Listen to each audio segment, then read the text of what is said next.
We're back in another video. Today we are showcasing another 5 data packs for Minecraft 1.20. These data packs are a little bit more advanced. They changed the game quite a bit more than the current ones I've shown, so let's quickly just cover them. All data packs that I showcase in today's video will be linked in the description, so you can download them, and some of them are also mods as well as data packs. So the first data pack we're going to cover is the ability to actually re-dye blocks. But it's a bit different. It gives the brush another use. As you can see, by holding the dye in your offhand and the brush in your main hand, you can go through and paint the blocks. If you're in creative mode, the dye is not consumed, but if you're in survival mode, the dye will consume 1 dye per block you dye. And I think it's actually a really cool way to make the brush a little bit more useful. As you can see, you can do it with any colour and any colour wall. You can also do it with glass, as you can see. This makes the brush useful outside of archaeology. It also makes it so you can dye blocks without having to use crafting recipes or anything like that. Now, one thing it does, as you can see, consume the durability of the brush. It uses, I'm not actually too sure. It seems to use 1 durability every time you dye a block. So you can only really dye 64 blocks with the single brush without having to craft a new one, but you can enchant the brush with unbreaking and mending to make it so the brush lasts a little bit longer. So I have actually got every single dyeable block in the game, and we're going to see what ones can and cannot be used. So you can do wool and wool carpets, terracotta, concrete and concrete powder, glazed terracotta, glass panes. Okay, you can do shulker box, you just have to crouch for shulker boxes. You can also do beds. Can you do candles? You can also dye candles. And it doesn't seem... Okay, you can do banners. So it actually seems like this works for every single block that can be dyed. And obviously we done glass earlier, so we saw that it worked on glass. So this is actually a really cool way to dye blocks when they are placed down in the world. The second data pack is one that allows you to pick up most mobs inside of the game. This is also customizable, so you can change what mobs can be picked up. As you can see, we have picked up a pig in a bucket, and we can place the pig down. One thing, it does actually place down water with the mob, which is kind of annoying, but it's not really that big of a deal. As you can see, we now have a sheep in a bucket, and it works with a lot of different types of mobs, even stuff like zombies. I have a few different types of mobs here. So the allay, you cannot actually pick allays up in a bucket. Can you do it if you're crouching? Oh, you can. You just have to crouch, otherwise it gives them the item. So allays work inside of buckets. We then need to pick up the water real quick. Let's quickly just do that. You also pick up phantoms in a bucket. I really like that they all have unique textures. That is also really cool. Let's place you down and pick up the water bucket again. The bat is too fast for me to chase, but let's see, can we pick up the bee? Where did the bee go?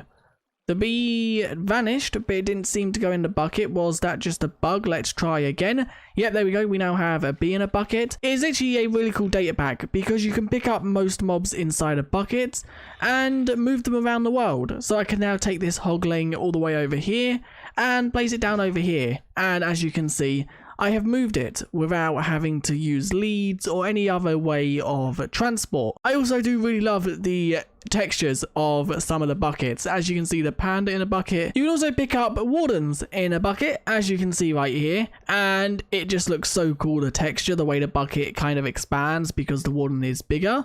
I love this data pack, and it's really cool that it is literally only a data pack. Another thing that you can do is you can actually pick up a wither in a bucket. As you can see, I have done that right here, and you can place the wither back down as well. Now, the other thing is, can you pick up an ender dragon in a bucket? Because it is possible to get an ender dragon spawn egg. So let's quickly just grab one. And can I put you in a bucket? You vanished, but you didn't go inside of the bucket. Okay, let's spawn another one just to see. You can put an ender dragon in a bucket. That is so cool. I don't know why you'd want to do this, but maybe if you've got like a custom world where you want people to be able to move ender dragons and withers. So it actually seems like there are no limits with this data pack, and you can pick up any entity inside the game. This next data pack allows you to customize how your bed looks. if you actually place a banner on the bottom of a bed, it gives the bed a bed sheet. As you can see, we have put the ominous banner on these beds, and this can be done with any banner. You have to sneak and click it onto the bottom or it won't actually place. And this also works with any banner that you have actually customized. So if we quickly just put a banner pattern of the globe onto this banner, and let's also do one of thing, you can now see if we quickly just place down a new bed, we now have that bed sheet, and on this one, let's put the globe bed sheet, as you can see. And also, how you get the bed sheets off, you just break the bed, and as you can see, it pops out the bed and also the bed sheet. So this is a really cool data pack if you just want to decorate how your beds look and change up the texture a little bit. And obviously there are way more customizable options you can do rather than just what I've done right here. The third data pack we are going to cover adds the multi-tool to the game. As you can see, we have a diamond multi-tool right here, and basically how you craft this, you have to put every single tool type into the crafting table, as you can see, and it will give you a knowledge book, but when you take it into your inventory, it will give you a diamond pickaxe of the multi-tool. Now what this does is, as you can see, whatever block we look at, that is what the tool changes to. So if the block is faster with a shovel, it will change to a shovel. If it's faster with wood, it will change to an axe. If you look at stone, as you can see, it changes to a pickaxe, and it actually breaks all of the blocks, which is really cool if you are in a world where you are limited on inventory space.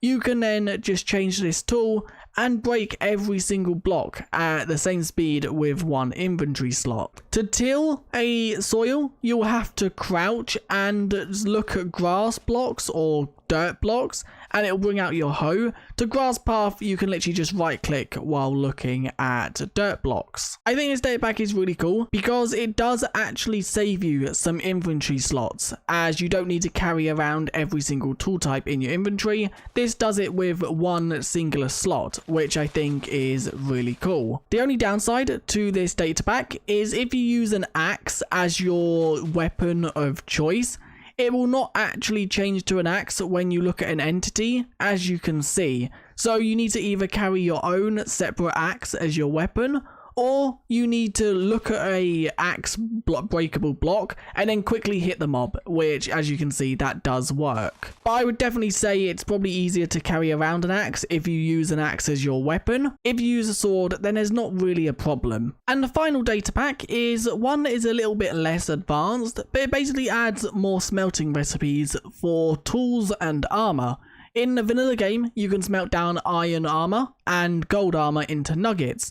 But as you can see, this one changes it. So you can smelt down diamond armor and diamond tools, and they will give you 1 diamond in return. It's not as efficient to obviously smelt them down, but if you find the armor in, let's say, a end city, and you don't want to keep it, you can smelt it down to get the diamonds to use for new armor, or even to duplicate some smithing templates. You can also smelt down iron, tools, and iron armor. There is also some additions. You can smelt down hoppers, so if you made a lot more hoppers than you actually need, you can smelt them down, and it's been changed. They will no longer give you 1 nugget, they will now give you 1 ingot. And I think the best part, you can actually smelt down netherite tools, which you don't really find these anywhere in the world, but if you have one that you don't want to use anymore, you can actually smelt them down to get a netherite ingot back, which is actually the same. So you get all your netherite back because it only costs 1 ingot to make armor and tools, and this also does work with armor as well. But anyway, that is where I'm going to end this video. The data packs were a little bit more advanced apart from the last one,